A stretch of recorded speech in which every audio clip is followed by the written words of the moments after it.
Hello,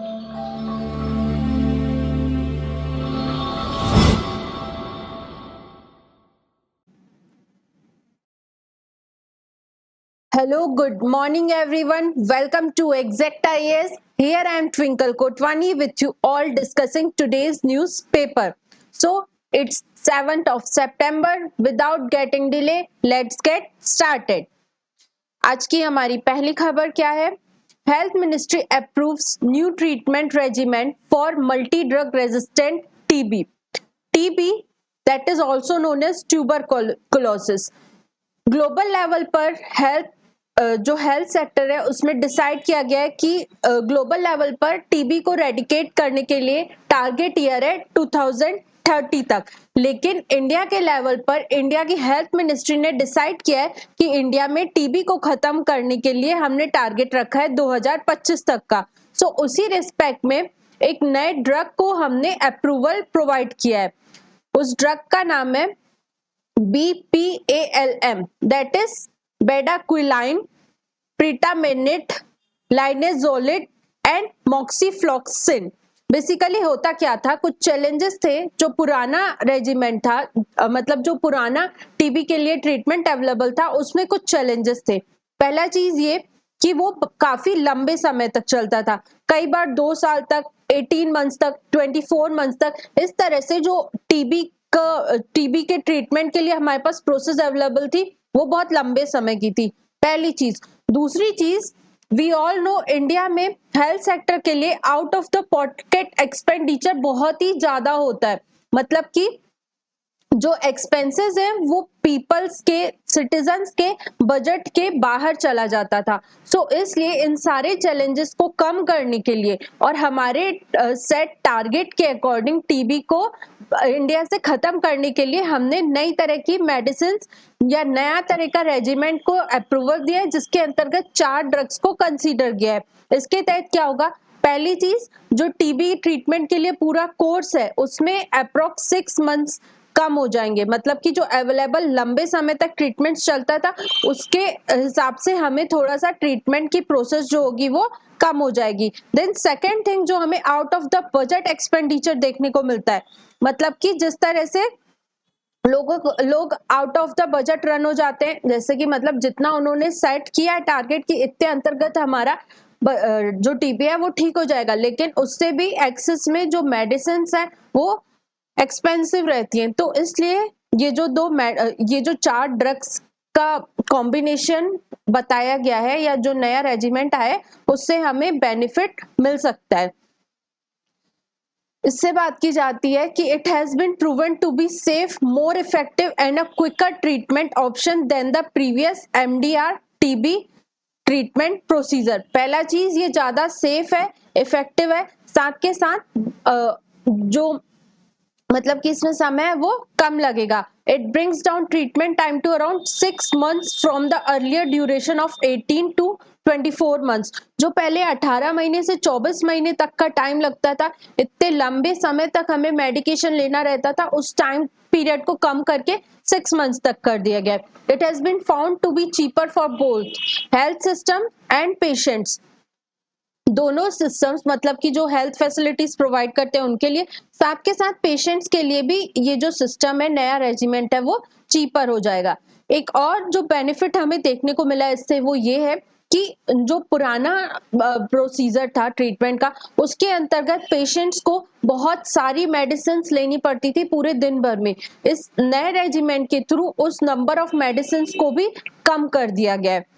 so this was about the first article. Then next is central team to visit flood hit Andhra Pradesh and Telangana.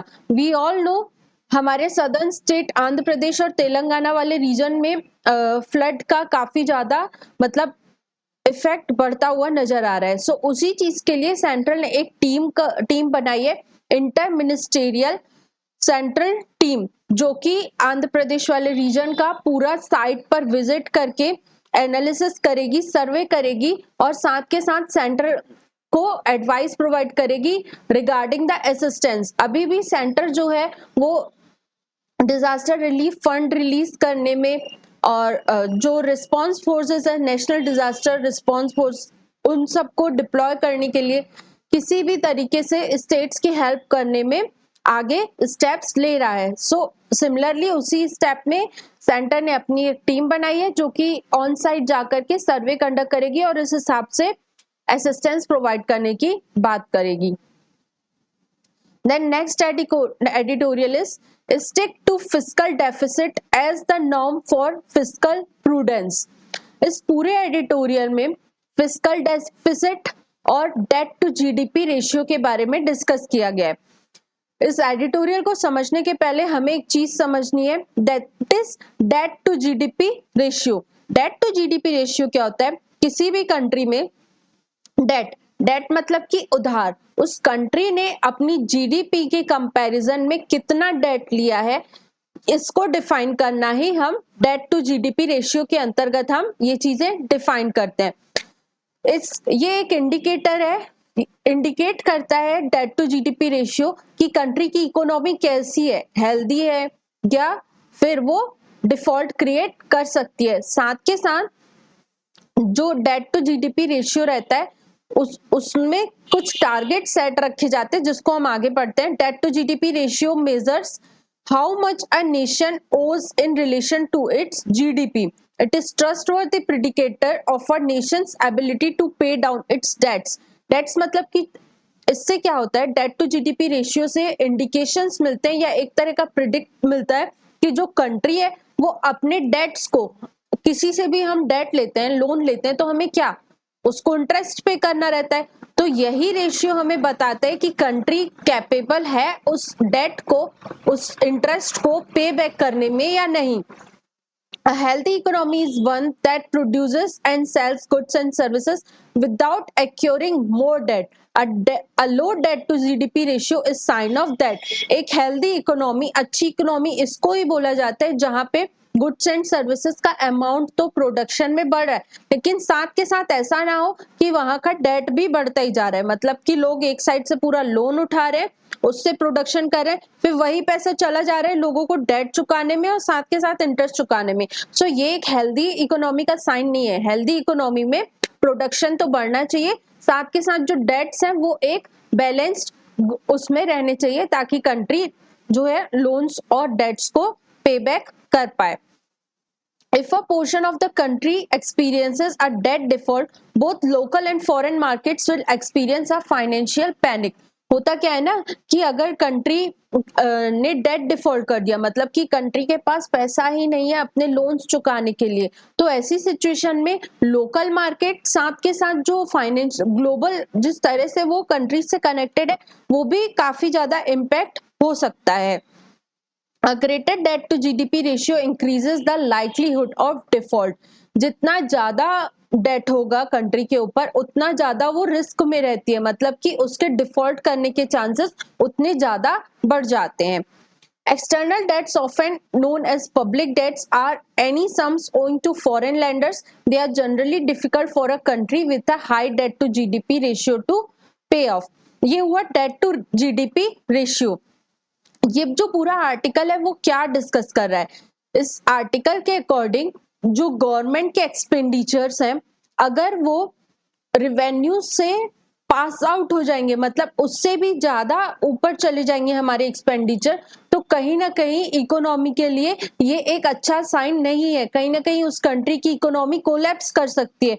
हमारे सामने example है 1980s के बाद हमारे जो expenditure थे वो हमारे अवेलेबल पैसों से ज्यादा थे। इसके कारण हमें 1991 में आईएमएफ और अलग अलग कंट्रीज से लोन लेना पड़ा, जिसके तहत हमारे ऊपर कुछ टर्म्स एंड कंडीशंस भी रखी गई थी, जैसे कि ग्लोबलाइजेशन, लिबरलाइजेशन। इस तरह की पॉलिसीज को हमने अपनी कंट्री में इम्प्लीमेंट किया, तभी जाके हमें आईएमएफ से, वर्ल्ड बैंक से लोन मिल सका और हमारी कंट्री ने जो एक बैलेंस ऑफ ट्रेड का मैकेनिज्म है उसे बैलेंस्ड रख पाया। बैलेंस ऑफ ट्रेड मतलब कि क्या होता है कि कंट्री जितना किसी दूसरी कंट्री से इंपोर्ट करती है उतना उसके पास एक्सपोर्ट करने के लिए भी चीजें होनी चाहिए, बट उस टाइम पे हमारे पास पैसा तक नहीं था कि हम कंट्री से इंपोर्ट कर पाए। उस कंडीशन में हमने जो वर्ल्ड बैंक है, आईएमएफ है, उससे लोन की डिमांड की थी।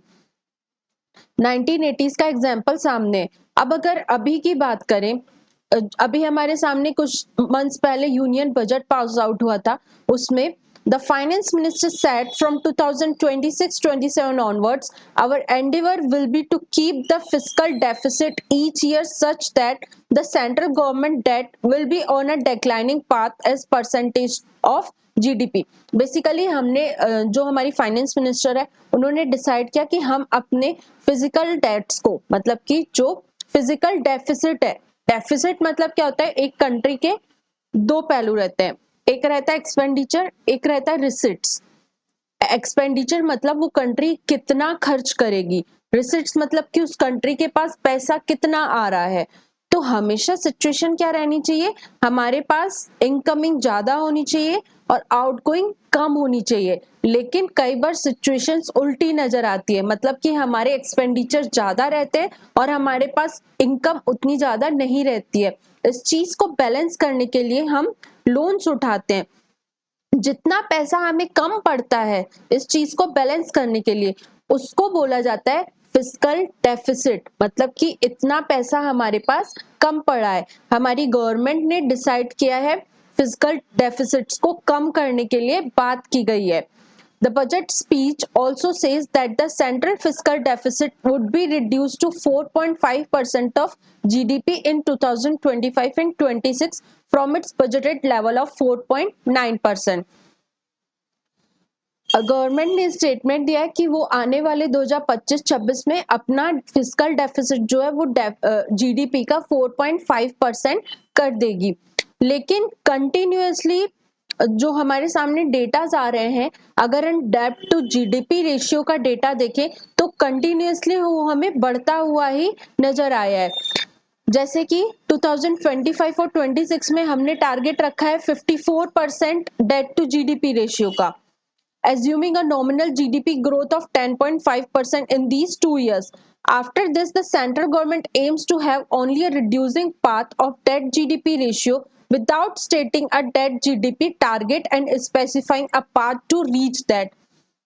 Basically, this implies effective abandoning of the center's fiscal responsibility and budget management 2018 debt GDP target of 40% for the central government and 60% for the combined government for an indefinite period.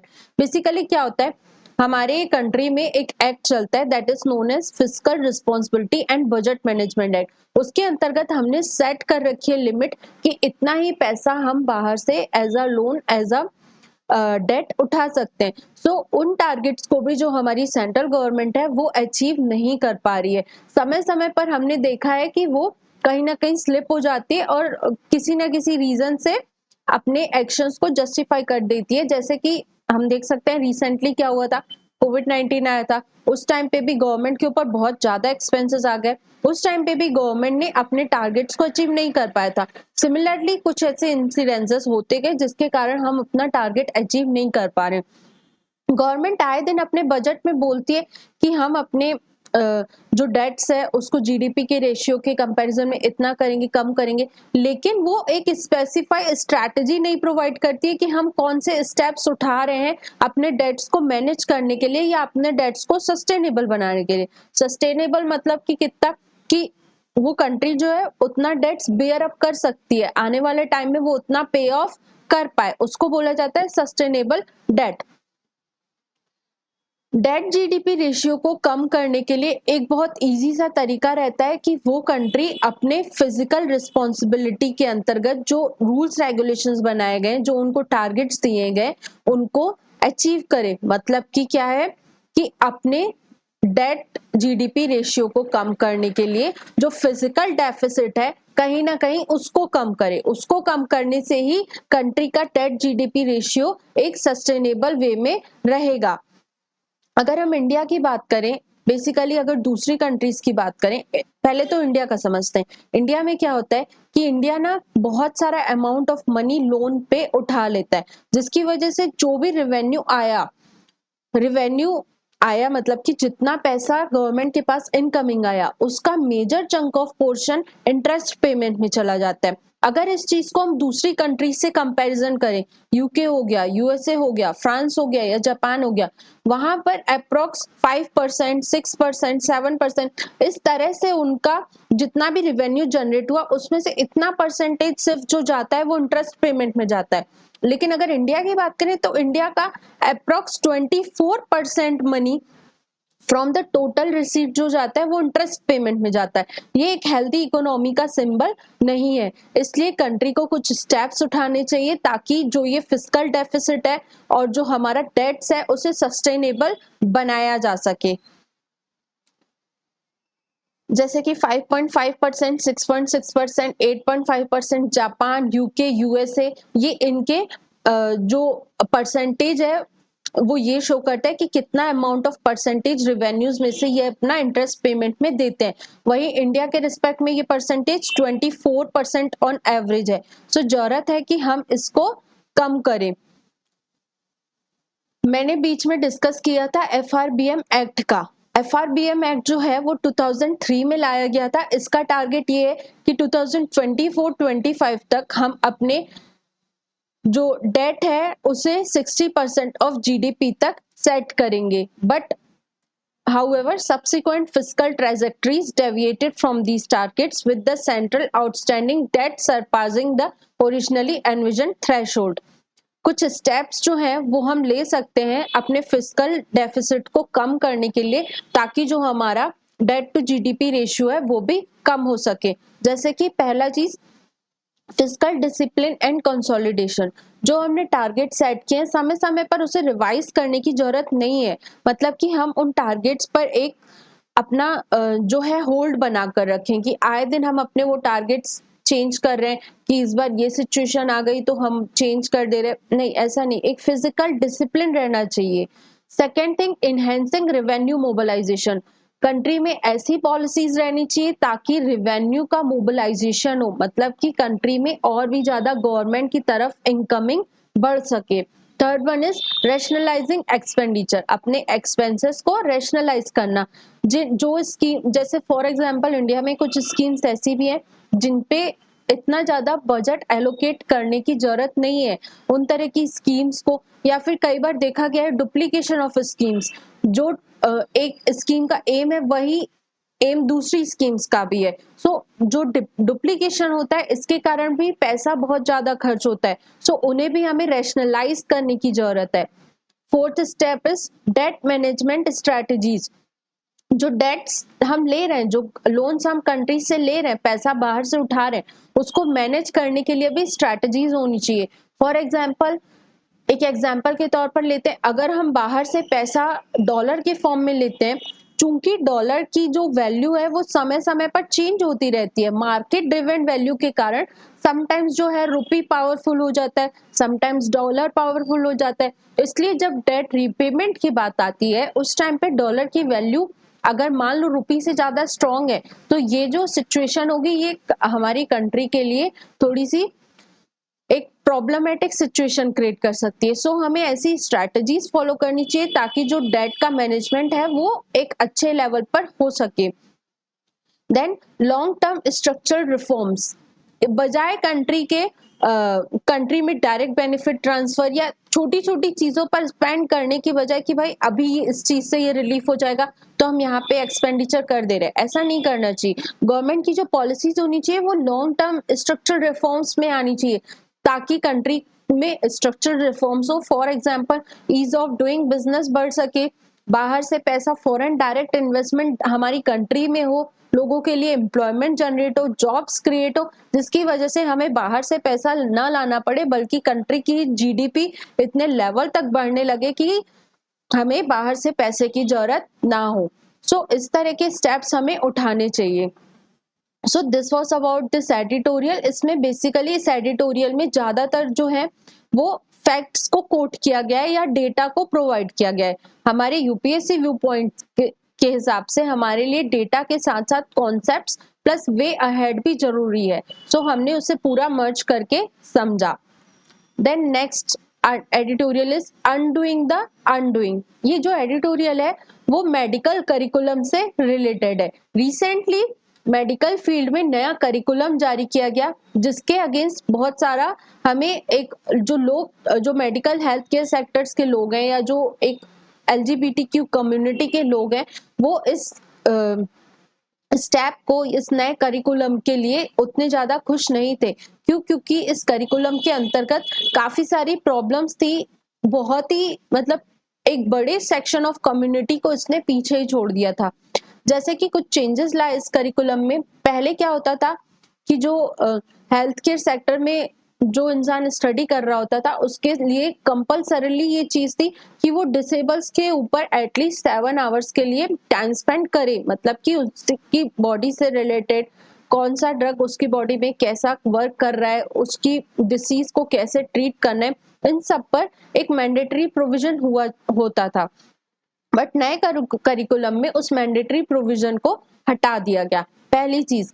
Second चीज, जो हमारी society में हम equality की बात करते हैं, 2019 के बाद हमने एक्ट लाए ट्रांसजेंडर्स के लिए और कंटिन्यूसली हम उनके प्रोग्रेस की बात करें।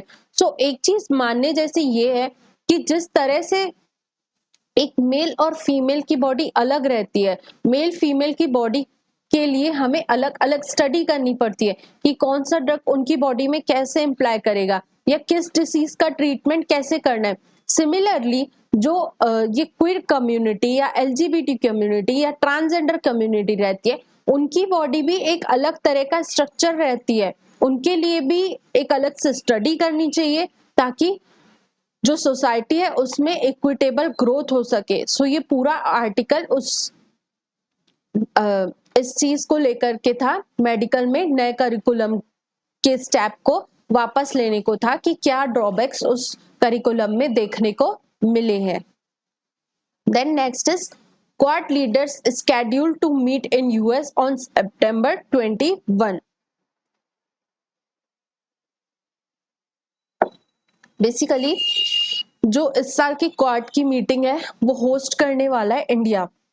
सो सितंबर मंथ में ही 21 को न्यूयॉर्क में एक UN की समिट भी ऑर्गेनाइज होने वाली है। सो बताया जा रहा है कि हो सकता है जो इस बार की क्वाड की लीडर्स की मीटिंग है वो US में ही कंडक्ट की जाए। हमारे लिए इंपॉर्टेंट हो जाता है UPSC व्यू पॉइंट से कि क्वाड क्या है। Quad, it is a grouping of 4 democracies: India, Australia, US and Japan.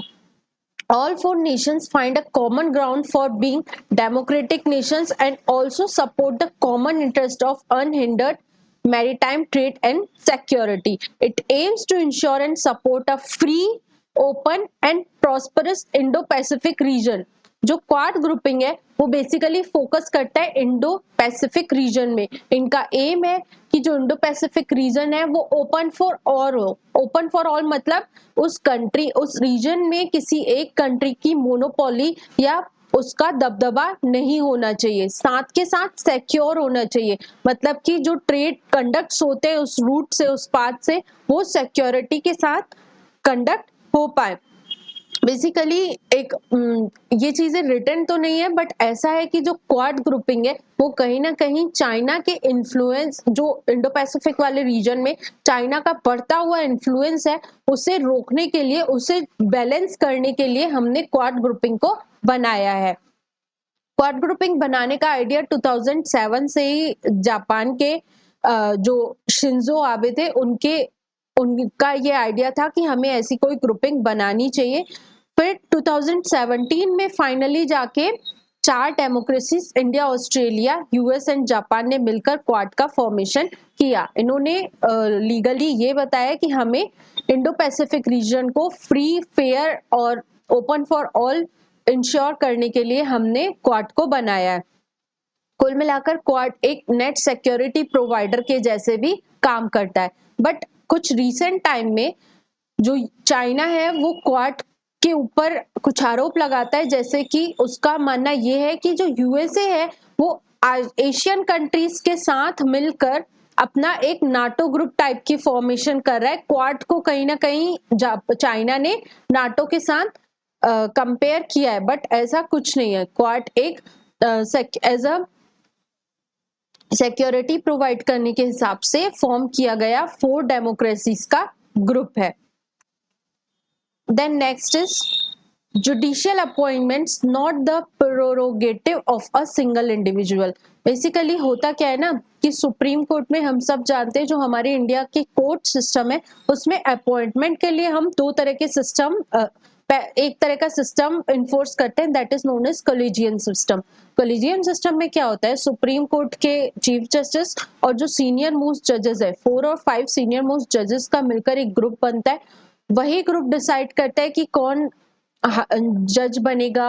मतलब जितनी भी अपॉइंटमेंट्स होती हैं सुप्रीम कोर्ट में, वो सारी अपॉइंटमेंट्स के लिए वो कॉलेजियम सिस्टम में वो ग्रुप ही रिस्पॉन्सिबल रहता है। सो कई बार ये क्वेश्चन उठाया जाता है कि दूसरी कंट्रीज में कहीं ना कहीं एग्जीक्यूटिव्स और मतलब एक तरह की कमेटी का फॉर्म किया जाता है जो ये डिसाइड करता है कि जजेस कौन बनेंगे। इंडिया में भी पहले ऐसी एक नेशनल जुडिशियरी एनजेएसी को लाया गया था, बट उसे स्ट्रक डाउन कर दिया गया और वापस से कॉलेजियम सिस्टम को ही हमने कंटिन्यू रखा।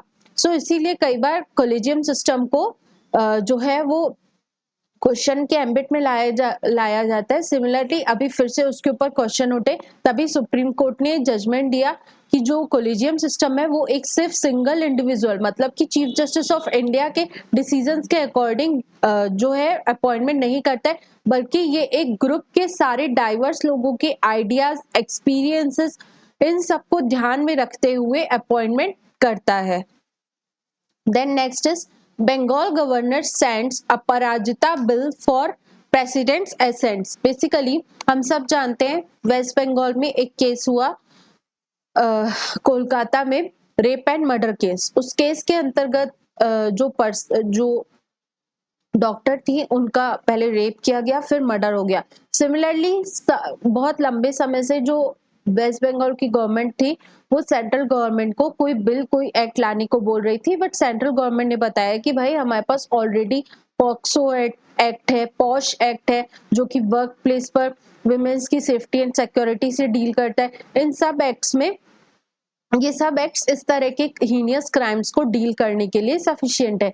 बट फिर वेस्ट बंगाल गवर्नमेंट उस चीज से खुश नहीं हुई और उन्होंने अपना ही एक बिल लाने की बात की, जिसका नाम है एक्ट लाने की बात की, जो अभी बिल स्टेज में है, मतलब कि अभी उससे सिग्नेचर नहीं मिले और अभी भी वो कंसिडरेशन स्टेज में है। ऐसे बिल, ऐसी चीजों को हम बिल्स बोलते हैं। सो अपराजिता बिल लाया गया सामने, जिसके अंतर्गत भारतीय न्याय संहिता, जो कि क्रिमिनल प्रोसीजर कोड को रिप्लेस करके बनाई गई है, उसको अमेंड करने की बात कर रही है। उसके अंतर्गत साथ के साथ पॉश एक्ट में भी चेंजेस लाने की बात की जा रही है। इन दोनों एक्ट्स में कहीं ना कहीं डेथ को लेके प्रोविजन नहीं है।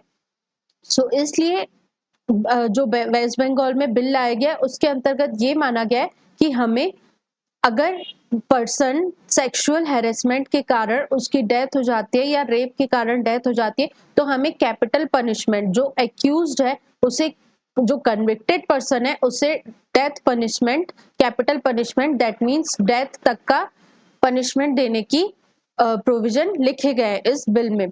सो वहां के गवर्नर ने ये बिल जो है वो प्रेसिडेंट के एसेंट के लिए भेज दिया है और वेस्ट बंगाल गवर्नमेंट का मानना ये है कि जल्द से जल्द इस बिल को पास किया जाए। Then next is shared ownership of protected monuments with Waqf board causes conflict, says ASI. ASI मतलब कि आर्कियोलॉजिकल सर्वे ऑफ इंडिया।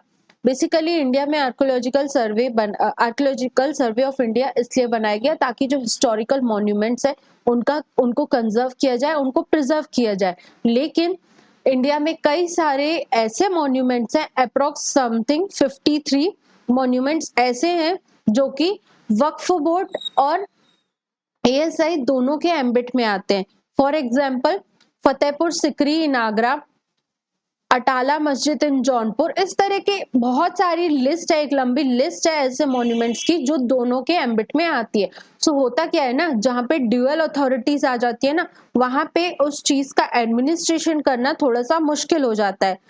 लोगों के सिग्नेचर्स नहीं मिल पाते हैं, जल्दी स्टेप्स नहीं हो पाते हैं, या फिर दोनों जो अथॉरिटीज रहती है वो एक दूसरे के साथ एक पेज पर नहीं आ पाती हैं। सो इन तरह की इश्यूज के कारण जो आर्कियोलॉजिकल सर्वे ऑफ इंडिया है उसने भी यही बात कही कि कुछ जो प्रोटेक्टेड मॉन्यूमेंट्स हैं जो एएसआई और वक्फ बोर्ड दोनों की एम्बिट में आते हैं, उनका जो प्रिजर्वेशन कंजर्वेशन है वो उतना बेहतर नहीं हो पाता है। हम सब जानते हैं जो वक्फ बोर्ड को लेकर के कुछ चेंजेस लाने की बात की जा रही है, उसी के रिगार्डिंग ये एडिटोरियल आया है इस फेवर में कि हाँ भाई वक्फ बोर्ड में चेंजेस लाने चाहिए। Then next is NTCA letter on relocation from tiger zones draws ire. देखो होता क्या है ना,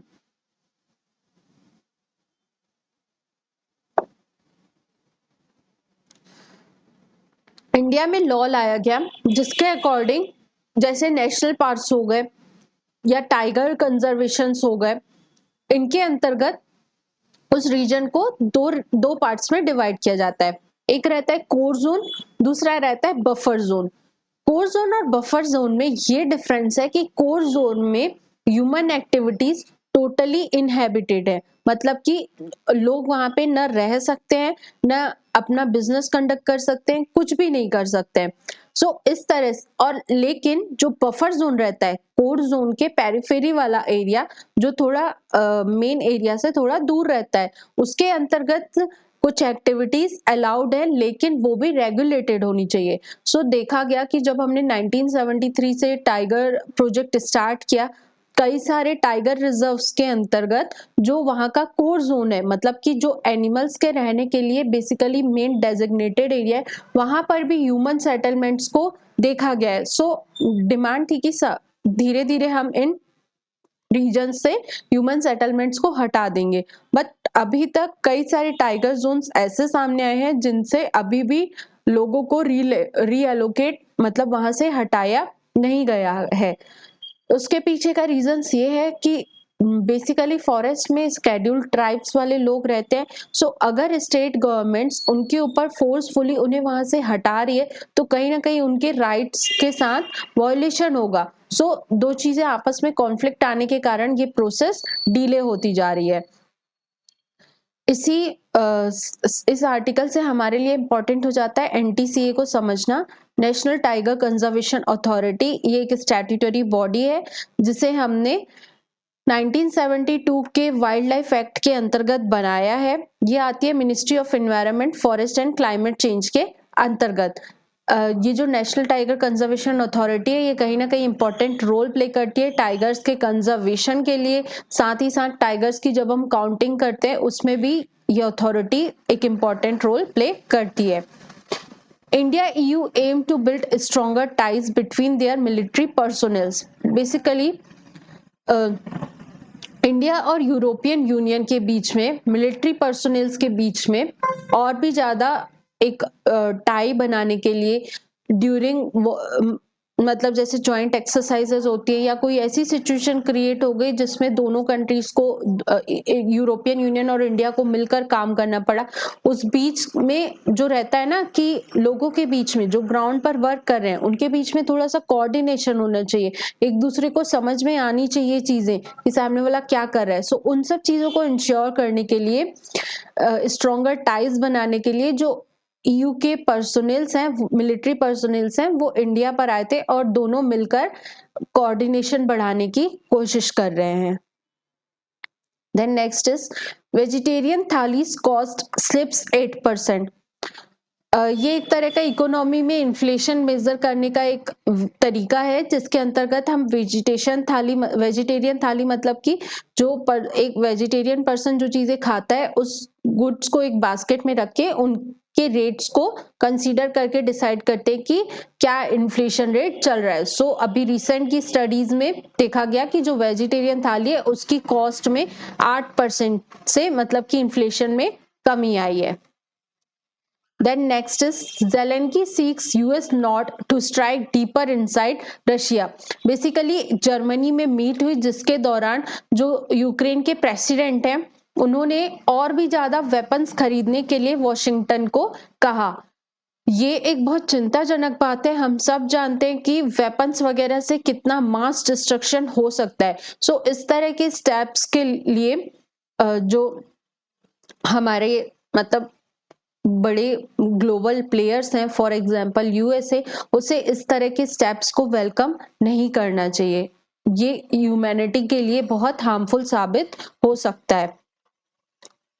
Then next is UK slams Google for anti-competitive practices in EdTech। हमने कुछ दिन पहले पढ़ा था कि गूगल के ऊपर यूएसए ने भी अलेज किया था कि गूगल ने कहीं ना कहीं मार्केट में मोनोपोली क्रिएट कर रखी है, एड टेक्नोलॉजी में भी अपना एक मोनोपोली स्टैंड कर रखा है। बेसिकली हम सब जानते हैं, हमारे सामने एग्जांपल्स भी हैं, जब हम एक नया फोन लेते हैं या नया डिवाइस लेते हैं तो उसमें बाय डिफॉल्ट सर्च इंजन के नाम पे हमारे पास गूगल प्रेजेंट रहता है। सो गूगल ने जो एग्जिस्टिंग सर्विस प्रोवाइडर्स हैं उनके साथ टाई अप करके रखा है कि आप अपने एप्लीकेशन में, अप्लायंसेस में गूगल को बाय डिफॉल्ट की पोजीशन देना। बाय डिफॉल्ट की पोजीशन देने के साथ साथ क्या हुआ है कि गूगल ने अपनी मोनोपोली क्रिएट करता गया है। सो इसी तरीके से यूके ने गूगल के ऊपर एंटी कॉम्पिटिटिव प्रैक्टिसेस को लेकर के बात कही है कि जब बात आती है एडवर्टीजमेंट टेक्नोलॉजीज की तो गूगल कई एंटी कॉम्पिटिटिव प्रैक्टिसेस अडॉप्ट करता है। अब बात करते हैं प्रीलिम्स के रिवीजन की। ग्रेट निकोबार आइलैंड प्रोजेक्ट, हम सब जानते हैं कि अभी रिसेंटली ग्रेट निकोबार आइलैंड जो प्रोजेक्ट है वो काफी लाइमलाइट में है। 2021 में हमने 72,000 करोड़ का प्रोजेक्ट सैंक्शन दिया था निकोबार आइलैंड के लिए।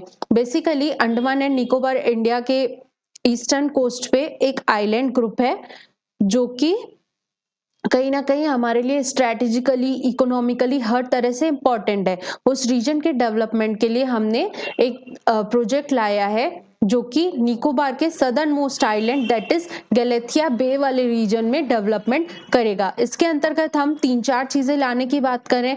एक ला रहे हैं हम ट्रांसशिपमेंट पोर्ट, एक इंटरनेशनल एयरपोर्ट, साथ के साथ गैस पाइपलाइन और वहां पे टाउनशिप डेवलप करने की बात करें। ट्रांसशिपमेंट पोर्ट ऐसा पोर्ट होता है जैसे सपोज करो कुछ शिप्स हैं जो कि बहुत लंबा डिस्टेंस ट्रेवल कर रही है। सपोज करो एक शिप यूएसए से या कह लो कि अफ्रीका से हमारे लाओस या वियतनाम इन कंट्रीज में जा रही है। सो वो एक ही बार में इतना लंबा डिस्टेंस ट्रेवल नहीं करेगी, उसे बीच में कहीं स्टे करना पड़ेगा। सो बेसिकली अभी तक जो शिप्स है ना वो क्या करती हैं, श्रीलंका में स्टे करती हैं। मतलब कि श्रीलंका में ट्रांसशिपमेंट पोर्ट बनाया गया है। इससे हमारे लिए चिंताजनक बात यह है कि कहीं ना कहीं श्रीलंका में चाइना का इन्फ्लुएंस बहुत ज्यादा है। इसलिए जो इससे क्या होता है ना कि श्रीलंका की इकोनॉमी में भी कहीं ना कहीं इस चीज का एक पॉजिटिव इंपैक्ट नजर आता है। सो ऐसा ही ट्रांसशिपमेंट पोर्ट हम निकोबार आइलैंड में बनाने की बात करें।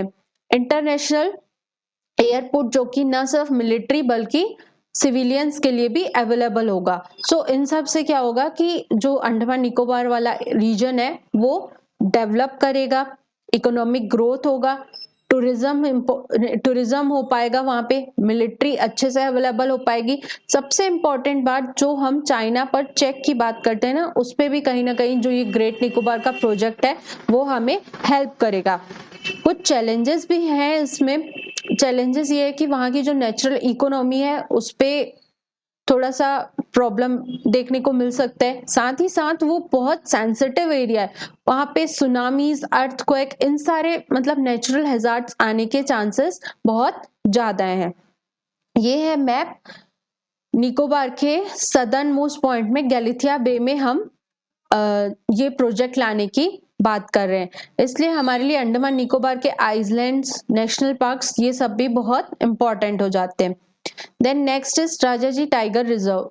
रिसेंटली अभी एक केस देखने को मिला जिसके अंतर्गत एक फॉरेस्ट ऑफिसर का इन्वॉल्वमेंट देखा गया।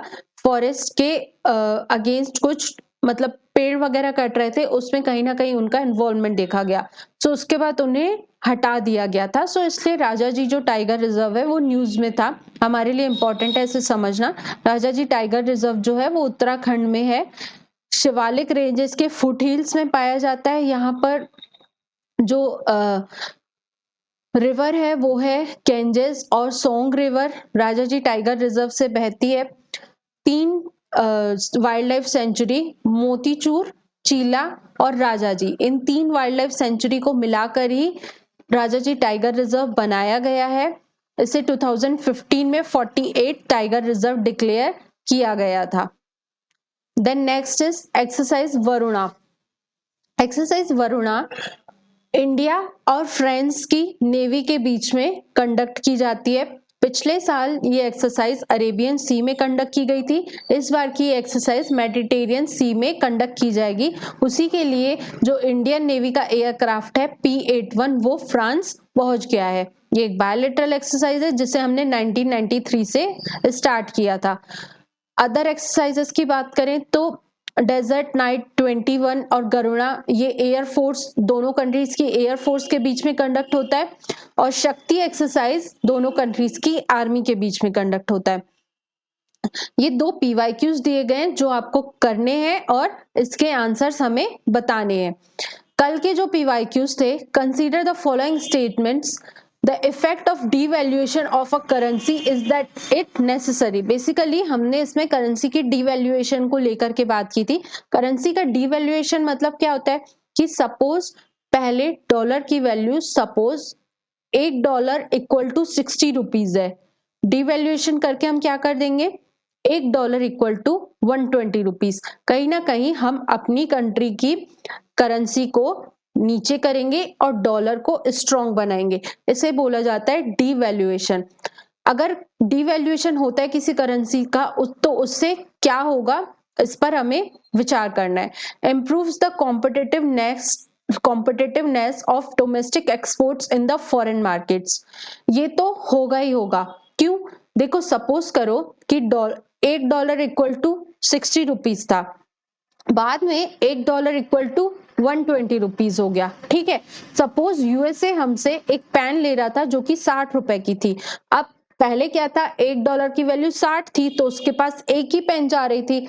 अब जो करेंसी है वो डिवैल्यूएट हो गई तो $1 की वैल्यू 120 रुपए हो गई। तो उससे क्या होगा कि यूएसए के पास 2 पेन जाएंगी, सो यूएसए को इंडिया का सामान सस्ता लगेगा। सो कहीं ना कहीं जो एक्सपोर्ट होगा वो हमें बढ़ता हुआ नजर आएगा। मतलब कि पहला जो स्टेटमेंट है वो सही है कि हाँ भाई, अगर करेंसी का डिवैल्यूएशन होता है तो वहां के एक्सपोर्ट्स में हमें बढ़ता हुआ चीजें नजर आती है। मतलब कि हमारे जो गुड्स हैं वो फॉरेनर्स को सस्ते लगने लगते हैं और हमारा जो गुड्स है वो कंपटीशन देता है फॉरेन मार्केट में।